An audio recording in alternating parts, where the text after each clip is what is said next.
Lectures from the Academy. The talks in this series of podcasts are from a selected group of lectures provided by Dr. Gregory T. Lawton at the Blue Heron Academy of Healing Arts and Sciences from 1980 to 2021. Hi, my name is Chrissy Dawn, and for the next 11 minutes I am going to share with you a lecture from the Blue Heron Academy entitled Truth or Consequences. The Blue Heron Academy was founded in 1980 by Dr. Gregory T. Lawton as a free school that provided training and education to women in transition and both men and women with a desire to serve humanity through the healthcare professions. The Blue Heron Academy of Healing Arts and Sciences has acted upon a strong commitment to preparing students for service in ministering to the healthcare and well-being of people, and to teach students that the highest rewards in life come from serving others. Dr. Lawton began his undergraduate training at Arizona State University in psychology. He is a graduate of the 5-year chiropractic program at the University of Health Sciences and a licensed chiropractor in Michigan. He is a graduate of the 4-year naturopathic medicine program at the National College of Naturopathic Medicine and a licensed naturopath in Illinois. Dr. Lawton is nationally board certified in chiropractic, radiology, acupuncture, diplomat, and physical therapy. Dr. Lawton received postgraduate training in acupuncture and Chinese medicine at the National College of Chiropractic, the New York School of Chiropractic, and the International Academy of Medical Acupuncture. Dr. Lawton is a certified acupuncturist in the state of Idaho. Dr. Gregory T. Lawton is a health science writer and the author of over 200 books, manuals, and educational products, ranging from health promotion and alternative medicine to medical manual therapy, Scandinavian mobilization therapy, nutrition, herbal medicine, holistic health care, medical acupuncture, personal training, hydrotherapy, and naturopathy.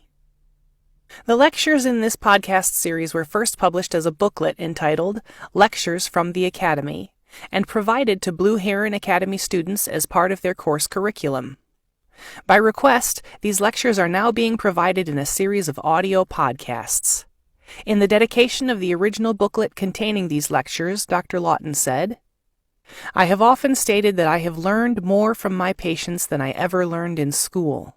And so I dedicate this small collection of stories to my patients, and especially to the patients whose stories that I share in this book.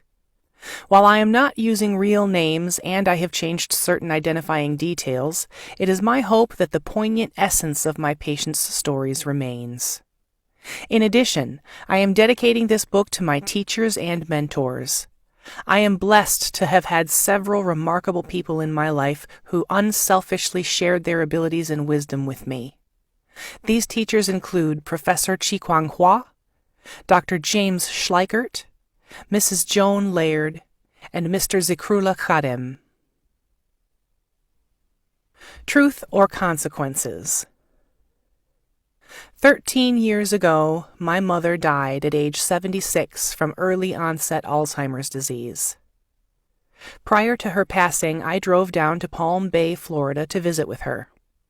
I knew that this visit would likely be the last time that I would see her. It was a pleasant and poignant visit, and during one conversation with her as I got up to leave the room, I heard her ask my father, "Who was that nice young man?" I have talked with many patients and their families about this terrible disease, and some of them have shared similar stories with me of becoming children forgotten by their parents. For those who come from difficult family circumstances and abuse, Alzheimer's is a cruel ending to a sad story. I will never forget, decades ago, my first Alzheimer's patient, who with abject fear in his eyes dug his fingers into my arm and begged me to help him. I was not able to offer him much help, and his condition very quickly deteriorated, followed by his death. Since I entered practice, it has been my policy not to charge patients with very serious or terminal illnesses, If I cannot help them, why would I charge them? And if I can help ease their fear and pain, the human thing to do is to help them without expectation of reward. I left my parents' house on Christmas Day and drove west. I drove 32 hours straight through to Truth or Consequences, New Mexico. When I checked into my motel room, I was almost hallucinogenic from a lack of sleep, and I slept well into the afternoon of the next day. Truth or Consequences seemed like an appropriate place to stop considering my mental and emotional state. TC is known for its revitalizing hot springs which litter the town. Dig a hole anywhere in TC and you will probably hit hot water. I soaked in the springs and followed the soak with a massage. I was feeling alive again. The massage therapist that treated me told me about a New Year's Eve party that was being held at the Black Range Lodge and vaguely gave me directions to it. "Turn at so-and-so road and drive to the end," she said. She had indicated that the party would start early afternoon on New Year's Day. She told me to this party would come musicians and artists from all over the Southwest. Apparently, the party was an annual event. If anything, I am punctual, so at 2 p.m. on New Year's Day, I pulled into the parking lot of the Black Range Lodge. I walked through the door, and several musicians were setting up their equipment in the main room. I was asked if I was a musician, and I indicated that I was not, so they directed me towards the kitchen. It soon became evident that they assumed that I was a volunteer, come to help set up the party, which would not begin until later that evening. Upon entering the kitchen, I was placed at a table, handed a large bowl of kiwis and a knife, and instructed to peel them. I dutifully began my task. Sometime later, a woman burst into the kitchen with a load of groceries, and all hands went to help her unload her car.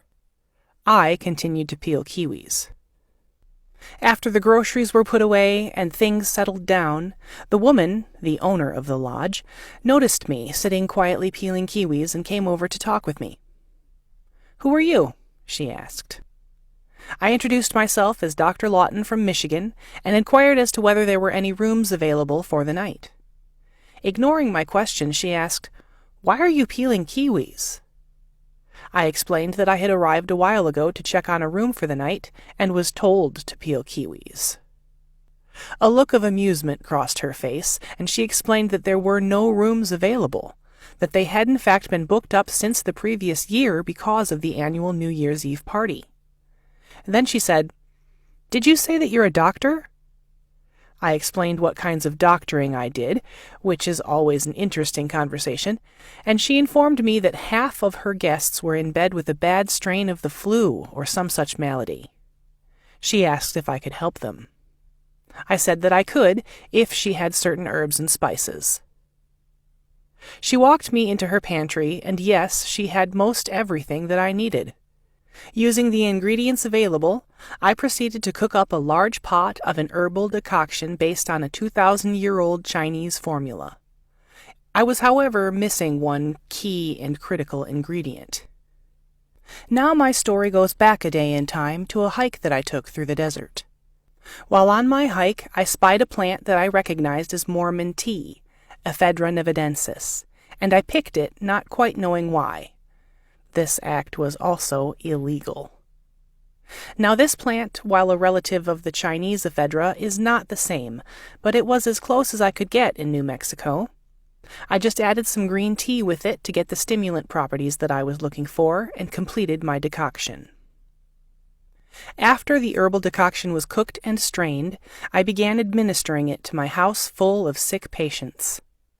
I can report to you that after several hours of tea infusion, every one of my patients was feeling improved and attended the party. As carloads of partiers arrived, one group came in who had been in a bad car accident on the way to the party. There were 5 of them, and I evaluated and treated each of them.